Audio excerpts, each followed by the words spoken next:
Xin kính chào quý vị và các bạn. Hiện bây giờ tôi đang có mặt ở nhà thờ giáo xứ Khe Sắn.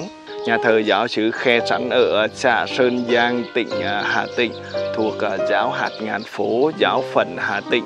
Chúng ta cùng chiêm ngắm vẻ đẹp vùng đất ở đây nhé.